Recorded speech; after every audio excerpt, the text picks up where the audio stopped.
The special tools that police use to keep you safe during Super Bowl celebrations. It's only on 13 tonight. From Indiana's news leader, Eyewitness News at 5:30 starts now. And we'll have that exclusive look at the police department's new technology for you in just moments. But first, snow headed our way. Good evening. I'm Anne Marie Tiernan. And I'm Scott Swan. Chief Meteorologist Chris Wright says how much snow we'll get and when it will start. He's here tonight with a check of weather first. Hi, Chris. Yes, Scott, we're going to get enough snow to cause some problems on the roadways and some school delays tomorrow morning. It's going to get going after midnight. Doppler 13 radar shows we're dry right now. The snow back to our west. In fact, rain now making its way into southern Illinois.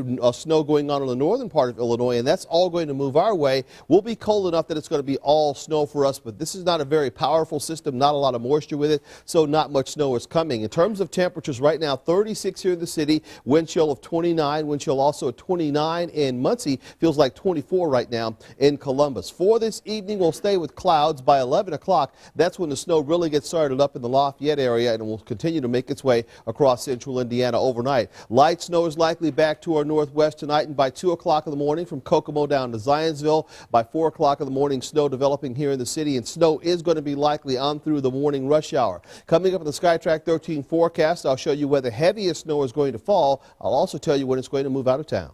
All right, Chris, thanks so much. And our top story tonight, Metro Police credit much of their Super Bowl public safety success to its new regional operations center. The super crowds serve as a learning tool to keep your family safe during big downtown events. Our crime beat reporter Steve Jefferson is live downtown with a story you'll see only on 13. Steve?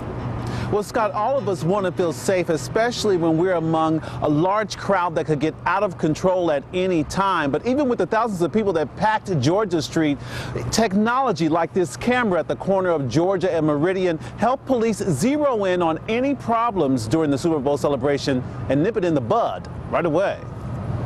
Officers used new technology and old-fashioned police work to monitor this record-breaking Super Bowl crowd. Samai O'Connor is one of the hundreds of thousands of people who packed Georgia Street. I feel very safe. I came with my friend. I came on Tuesday, and then Friday my friend wanted her grandson come. The new technology includes software called Digital Sandbox. Icons on this map alerted officers about incidents as they happened, prompting video from street cameras and the police helicopter. During the Super Bowl, this was a live picture. Public Safety Director Frank Straub stresses the technology gave emergency crews the advantage. Indy's new Regional Operations Center served as the brain of Super Bowl security. Dispatchers sent video or photos directly to officers on foot.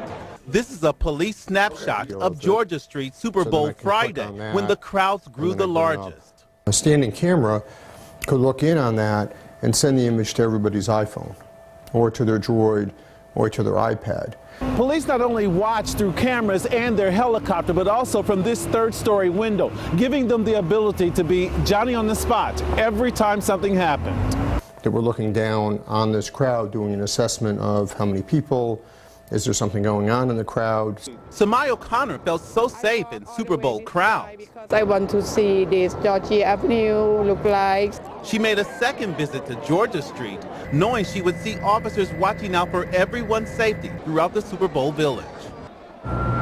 The same technology used during the Super Bowl celebrations will now be used at other Indy large events like the Indy 500, Indiana Black Expo, and Circle City Classic. Now, here's something to be proud of. Indy is serving as a model for police across the country to handle large crowd events. Steve Jefferson, Channel 13, Eyewitness News. Steve, thank you. 85% of Indiana students graduated from high school last year. That's the highest graduation rate since our state began keeping score. Want to show you the numbers released by the State Department of Education today. Again, just over 85% of Indiana students graduated in 2011. That's up 1.6% from last year and a 4% improvement from 2009. I interviewed Indiana Superintendent of Public Instruction, Dr. Tony Bennett, during our noon newscast today and asked him about the growing numbers. Our schools have done a wonderful job of emphasizing rigorous and relevant educational opportunities for students that attract students, keep students in school, and really do provide them the opportunity to be employable in a 21st century marketplace. Now I want to show you what's going on here in IPS. As you take a look, the numbers are getting better here. 64% of kids in IPS graduated in 2011. That's up from 58% in 2010, and it's a significant improvement from 2009 when rates were below 50%.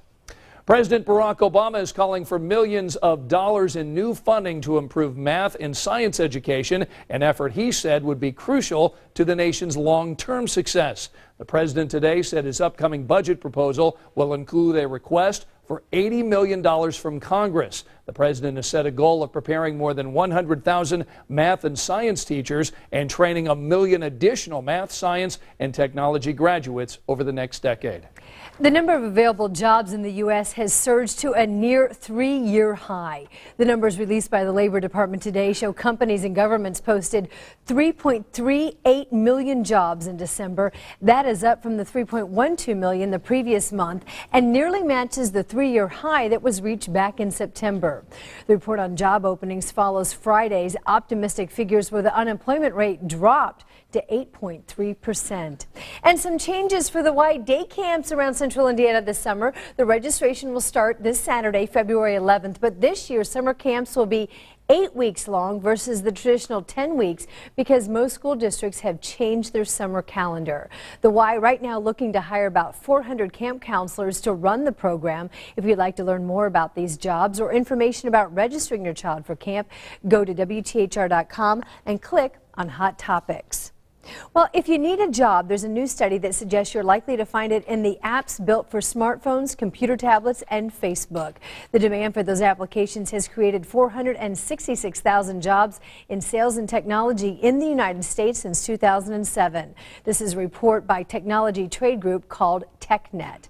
The study asserts that this so-called app economy is still in the early stages of a big boom. Another day of celebration for the Super Bowl champions. Coming up tonight on Eyewitness News at 5:30, the reception the Giants got when they got back home to the Big Apple today. Plus, how Madonna feels today about that obscene gesture during her halftime performance. Don't play the stupid game, 'cause I'm a different. From Indiana's news leader, Anne-Marie Tiernan, Scott Swan, Chief Meteorologist Chris Wright, and sports with Dave Calabro. This is Eyewitness News at 5:30. Fresh off their big victory here, the Giants are celebrating back home. Thousands of Giants fans dressed in gear poured into Lower Manhattan today. There's Eli Manning with the Lombardi Trophy. Fans there cheering on the players and coaches in this big ticker tape parade. This is the second Super Bowl championship parade for the Giants in 4 years. You remember they beat the Patriots in the NFL title game in 2008. We predicted this. Madonna reportedly furious with rapper MIA for giving the finger at the Super Bowl performance on Sunday. The singer joined Madonna on stage, but then shocked viewers when she stuck up her middle finger while singing a line from the new track, Give Me All Your Lovin'. A source now telling The Sun, a British newspaper, quote, Madonna wasn't impressed. She prides herself on professionalism. MIA did nothing similar in rehearsals. The paper reports that Madge is far from pleased, feeling it has detracted from the performance. I'm John Stair. The first of several long-awaited reports on the State Fair tragedy is about to be released. A new tonight at 6. Who has the most at stake? The Super Bowl's over. All that's left to do now is clean up. What's going to be left behind that the people living and working here get to use? I'm Rich Van Wyk. We'll take a look at the so-called party favors, the legacy of Super Bowl 46. Bullying, unfortunately, a reality for many students, but now a group of students on the west side say they're going to stand up and not going to take it anymore. In this week's Cool in School report, what these IPS kids are doing to stop bad behavior. And snow is breaking out to our west and moving this way. Coming up with the SkyTrack 13 forecast, we'll get you ready for the morning rush hour. Plus, we'll tell you about our next chance of snow. A couple storms on the way. Details are coming up. In school districts all across the area, teachers now are keeping their eye out for bullying, and they're coming up with unique and innovative ways to stop bad behavior. But one group of students on the city's west side has stepped up with a program of their own. And our Sunrise anchor Bruce Kopp shows us tonight what's cool in school. These students are on the move at IPS School 96 on the west side. They're looking to drive home a message to put an end to bad behavior. A lot of our students in our classroom and around the school have been getting bullied, and we needed to stop bullying at our school. What resulted is a program called SMART, which stands for Student Movement Against Rude Treatment. This is 100% student-driven. They came up with the ideas. Teachers say they're impressed with how students have stepped up with a solution to bullying incidents. Sixth grader Devontae Smith says he expected resistance from fellow classmates. I thought people was going to be like, they don't even really care. I thought people was going to be like, can you stop talking to us and get out? But everybody was so excited about it. Peer pressure is a positive thing, whether it's positive or negative peer pressure. And when children see other children doing the right thing, they're more apt to follow. The SMART program started up in November and has since taken off. There are now these posters throughout School 96. Plus, the effort has even earned a $500 mini grant from the Indiana School Social Work Association. We are purchasing the T-shirts with that grant money and then turning around and selling them at a reduced rate for students. There are pencil sales and other student ideas to advance the message. I would like to see a lot of people just to stop bullying, period, because some of them forget to stop name calling and just to handle situations better. The fact that they have continued to talk to classrooms, continued to live smart, and wanting to grow this into something big that's getting out in the community is just, it's kind of beyond my wildest dreams. Students are now sharing their ideas with IMPD and other school districts. Bruce Kopp, Channel 13 Eyewitness News. Every week we take a close look at what's cool in school, and if you'd like Bruce to feature something cool at your school, be sure to submit your suggestion on the WTHR homepage. Well, you know, Chris is happy tonight. Yeah, we got a little bit of snow. Is this going to affect schools in the morning? I do think there's going to be a lot more school delays out there tomorrow morning, probably some traffic tie-ups because it's still going to be snowing just in time for the morning rush hour. So, Ann, pace yourself out there for the jog tomorrow morning. We've got some clouds and cold air in place across central Indiana. The rain and snow building back to our west is now making its way into Illinois. The heaviest moisture still a little bit farther west. So we high temperature 37, dry weather on Thursday, and we'll see another chance of rain and snow showers on Friday, the high at 38. For the weekend, dry and cold, low temperatures in the teens and highs near freezing. Another chance for more of a rain-snow mix coming up on Monday with a high of 36. All right, thanks, Chris. You know he's so happy that snow's in the forecast. He always loves that snow, yeah. Yeah. All right, back to winter, back to NBA basketball season. The NBA Pacers tonight hosting the Jazz. Yeah, and I figure there'll probably be some Butler fans in the crowd tonight. Eric explains for us live. Hi, Eric.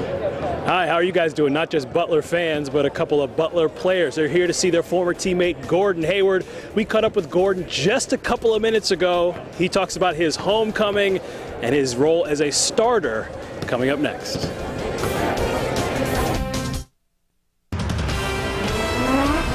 Now, Eyewitness Sports.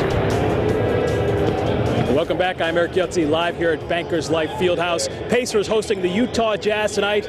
Means Gordon Hayward is back in town. The former Butler star and Brownsburg native has started every game for the Jazz this season. He is surely excited to be back near his hometown. To get a mouth guard, so I saw that picture. It's kind of gross, but you know, it'll be good to see him tonight. And Gordon talking about Ron Norred, who shattered his tooth in a game over the weekend. Now, Gordon would have been a senior had he stayed at Butler this year, along with Shelvin Mack. Imagine how good that team would have been. He said he does not regret his decision going to the NBA. He started all year long. Clearly, his coach agrees. We'll have highlights for you coming up tonight on the Night Beat. More with Gordon live from Bankers Life Fieldhouse at 6:20. Scott and Anne-Marie, back to you guys in the studio. Eric, thank you. New and next for you at 6, the Super Bowl may be gone, but tonight we'll show you what's left behind to benefit our city. And when we look at radar, we can say it's back. The return of winter. Snow's headed our way. Our chief meteorologist Chris Wright on the next round of snow and the temperatures that are dropping below freezing. It's next at 6.